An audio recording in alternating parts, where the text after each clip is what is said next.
एक पागल महिला ने पुलिस से जानकारी खरीदी पर जानबूझकर कुछ लीक कर दिया। जो एथलीट के होटल को जानता है वह 1 महीने में साल भर का पैसा कमा सकता है। अगली सुबह महिला और एथलीट दोनों की बिस्तर पर दुखद मृत्यु हो गई। हत्यारे का तरीका अजीब था, उसने गाढ़े पानी से लाश की आंखें जला दी। डबल 10 मामला अनसुलझा, फोटो स्टूडियो मालिक की भी वैसी ही मौत हुई। लाश के हाथ में बाइबल के पुराने नियम का एक अंश लिखा नोट था। फ्रांज ने सावधानी से उसे उठाया। दराज में एक मेज़ेनाइन मिला जिसमें उस युग से भी ज्यादा रोमांचक तस्वीरें थीं। नाजी कब्जे वाले पोलिश शहर में 2 यहूदियों की मौत से हत्या को राजनीतिक रंग मिल गया। एसएस प्रमुख ने ओलंपिक के दौरान जर्मनी की अच्छी छवि के लिए जल्द समाधान चाहा। रिपोर्ट करने वाला क्लर्क घबराया था, स्टोव के बारे में झूठ बोला। 8 बजे आकर 8:30 बजे रिपोर्ट कैसे? फ्रांज ने पड़ोसियों से पूछा। पता चला फोटो स्टूडियो को नाजियों ने धमकी दी थी। दूसरे पक्ष पर हत्या का शक, पर लाश की आंखें जलाने की जरूरत नहीं थी। मनोचिकित्सक, सीरियल किलर मनोरोगी जैसा, आंखें जलाना ध्यान भटकाने के लिए, पर महिला लाशों पर ज्यादा समय क्यों? अपराध का मकसद जानने के लिए फ्रांज को सभी पीड़ितों को जोड़ना पड़ा। लॉकडाउन में महिला साथी से पूछने पर उन्हें एक चौंकाने वाला सुराग मिला। फोटो स्टूडियो मालिक छोटी फिल्मों का निर्देशक था। लड़कियों ने इसमें विभिन्न किरदार निभाए थे। जल्द ही वीडियो में यह पता चल गया, मृतक ने कम से कम 3 फिल्मों में भाग लिया था। शरीर पर के निशान शायद अत्यधिक हरकतों से बने थे। बिजली की देरी में सबूत छिपाए या नष्ट किए गए होंगे। जानबूझकर रिपोर्ट न करने के नतीजे भुगतने पड़े। बिजली ने अंत में बॉस के पुराने धंधे को खत्म किया। मृतक और बॉस बर्लिन से जानते थे। ब्रेसे जेल में कई फिल्में बनाई। अजीब है, बॉस ने हाल में कोई नया काम नहीं किया, बल्कि स्टूडियो बेचकर अमेरिका जाना चाहता है। फोटो की चोटें कारखाने में मृतक के नए प्रेमी की वजह से हुई। अचानक मामला आगे बढ़ते ही फ्रांस के पिछवाड़े में आग लग गई। डॉक्टर ने अनुमान लगाया, बच्चा न होने की समस्या शायद उसकी है, क्योंकि पत्नी लीना ने शादी से पहले किसी और से एक बेटा पैदा किया था। इससे पति पत्नी के रिश्ते में दरार आई। फ्रांज बच्चा चाहता था, पर शराब और रात जागने से उसके शुक्राणु कमजोर हो गए। लीना की शराब पर टिप्पणी से वह भड़क गया और गुस्से में बाहर चला गया। नशे में उसने बर्लिन के निरीक्षक अधिकारी के सामने बेवकूफी की। वह एसएस मेजर का चुना जासूस था। क्या अब वह अपना करियर खत्म नहीं कर रहा? पता नहीं चला कि उस रात बड़ी घटना हुई, क्योंकि मेजर नेता के साथ व्यस्त था। बेटे को इंजेक्शन देने में देरी हो गई। जुर्गन को मानसिक द्वारा पड़ा। वह खिड़की से कूदकर भाग गया और एक बार के एक लड़के ने उसे देख लिया।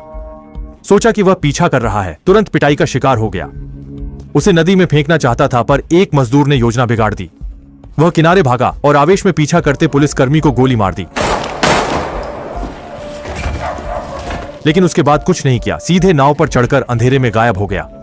अगले दिन पुलिस स्टेशन में हंगामा मच गया। मेजर ने आदेश दिया, सारी पुलिस हत्यारे को पकड़े, फ्रांज को सूचित करे और उसके यहूदी दोस्त को गिरफ्तार करे। आखिरकार फ्रांज को पुराने दोस्त के घर नशे से जागते हुए पाया गया। अब हत्यारे को पकड़कर ही वह राज्याध्यक्ष की माफी पा सकता है। इसलिए वह पहले अस्पताल गया और पीड़ित से पूछताछ की।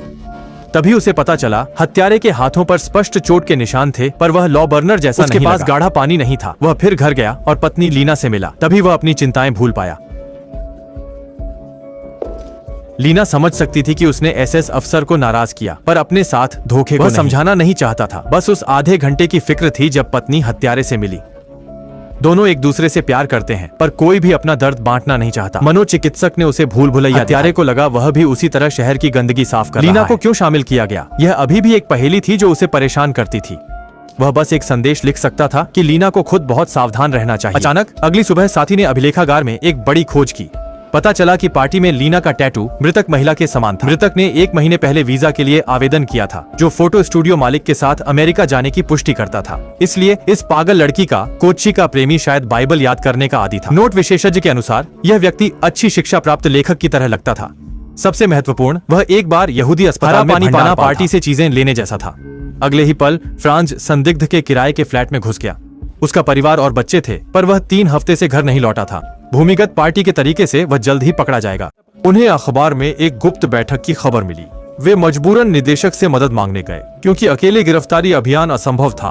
पर बड़ी गलती हो चुकी थी। उन्हें भ्रष्ट अधिकारी को बचाने की कीमत चुकानी पड़ी। इसलिए उनका यही इरादा था। हत्यारे को पकड़ने की शर्त पर समझौता किया। मेजर से शिविर में बंद अधिकारी को छोड़ने को कहा। अब समय था बिना खून खराबे के काम निपटाने का। मेजर को मजबूरन मानना पड़ा, तो उसे पद पर बहाल कर दिया गया। पर यह उसका आखिरी मौका था। उसी रात भूमिगत पार्टी की बैठक पर छापा सफल रहा, पर अनपेक्षित रूप से उसने गिरफ्तार लोगों में अपने भतीजे को देखा। उसने मारपीट का नाटक किया, एसएस टीम का विश्वास जीता। कड़ी फटकार के बाद भतीजे को सुरक्षित जगह भेज दिया, लेकिन अप्रत्याशित रूप से गिरफ्तार लोगों से पूछताछ बेहद मुश्किल थी। थी। रिहाई के लालच में आखिर एक ने मुंह खोला। पता चला पागल लड़की का प्रेमी आतंकी है। ओलंपिक उद्घाटन उड़ाना चाहता था, पर फ्रांस को इससे कोई लेना देना नहीं था। अब बस हत्या स्वीकारनी थी ताकि मौत से पहले परिवार से मिल सके। हालांकि दूसरे पक्ष का मकसद था, पर अंगुलियों के निशान मेल नहीं खाते थे। जब उसके घर की तलाशी ली गई, एसएस ने भारी मात्रा में विष पाया, पर उसने खुद जांच की थी। कोई संदिग्ध सुराग नहीं मिला था। उसे तुरंत समझ आ गया, कर्नल असली अपराधी को नहीं पकड़ना चाहता, बल्कि दुनिया को मूर्ख बनाना चाहता है।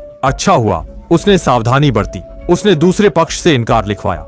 दो नोटों की तुलना करने पर लिखावट एक ही व्यक्ति की नहीं थी, पर मनोचिकित्सक ने जांच नतीजे दी। संदिग्ध में विकृत लक्षण पाए गए और समय भी कम था। ओलंपिक शुरू होने में 2 हफ्ते बचे थे। उसने रिपोर्ट पर हस्ताक्षर कर दिए, पर कर्नल को कोरोनर को छोड़ना पड़ा। इस तरह सीरियल किलर केस सुलझ गया। फ्रांज ब्रेस्लाव का महान जासूस बना, पर अब समस्या यह थी कर्नल का पागल बेटा अभी भी गायब था। फिर मनोचिकित्सक के सुझाव पर उसने आखिरकार उसे वहां पाया जहां वह पशु फार्म पर गया था, पर उसने योर्गेन की बाहों में पुलिस को मारने वाली पिस्तौल भी पाई। अचानक बेटा वहीं बीमार पड़ गया। उसे गिराकर अंधेरी रात में भाग गया। अगले दिन जेल में सीरियल किलर की आत्महत्या खबरों की सुर्खियां बन गईं, और उसका दोस्त कोरोनर भी रात को शिविर में अचानक निमोनिया से मर गया। पर असली अपराधी अभी भी फरार था। फ्रांज पत्नी की सुरक्षा को लेकर चिंतित था। उसने गुप्त रूप से सुरक्षा का इंतजाम किया, पर लीना को शक हुआ कि वह बेवफा है। नतीजतन उसकी अनुपस्थिति की खबर पति पत्नी के झगड़े में बम बन गई। प्यार और नफरत का रिश्ता उसके गुस्से भरे थप्पड़ से टूट गया। भले ही उसे बहुत पछतावा हुआ, पर लीना की कांपती बंदूक ने सब कह दिया। पत्नी को सामान बांधते देख वह माफी तक नहीं मांग पाया। उस रात उसने खुद को शराब में डुबो दिया, फिर एक रेल पुल पर चढ़ गया। न्याय झूठा है, घर बिखर गया है, पिता बनने का हक भी छीन लिया गया। इस नाजी जेल में उसका अस्तित्व हर चीज की तरह अस्थिर है। भावनाएं रात की हवा सी हैं,